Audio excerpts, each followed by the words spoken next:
पुढच्या बातम्यांकडे वळूयात। मुंबई लोकभवनामध्ये एसआरपीएफ जवानानं आपलं आयुष्य संपवलंय। एसआरपीएफ जवानानं स्वतःवर गोळी झाडून घेतलेली आणि कोल्हापूर एसआरपीएफ तुकडीमध्ये बंदोबस्ताला असणाऱ्या जवानानं आपलं आयुष्य संपवलंय। मलबार हिल पोलिसांकडून अधिकचा तपास सुरू आहे।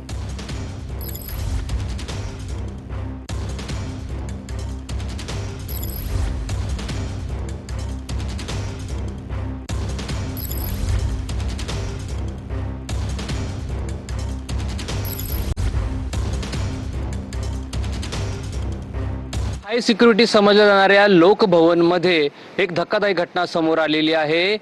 बंदोबस्तासाठी तैनात असणाऱ्या एका एसआरपीएफ जवानाने याच असणाऱ्या महाराष्ट्र लोकभवनमध्ये स्वतःवरती गोळी झाडून आत्महत्या केल्याची धक्कादायक माहिती समोर येते।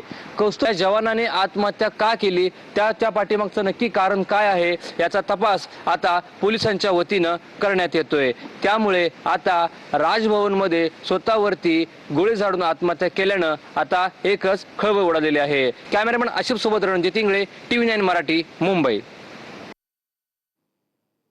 कोल्हापूर एसआरपीएफ जवानानं आपलं जीवन संपवलेलं आहे। मलबार हिल पोलिसांकडून अधिकचा तपास सुरू आहे।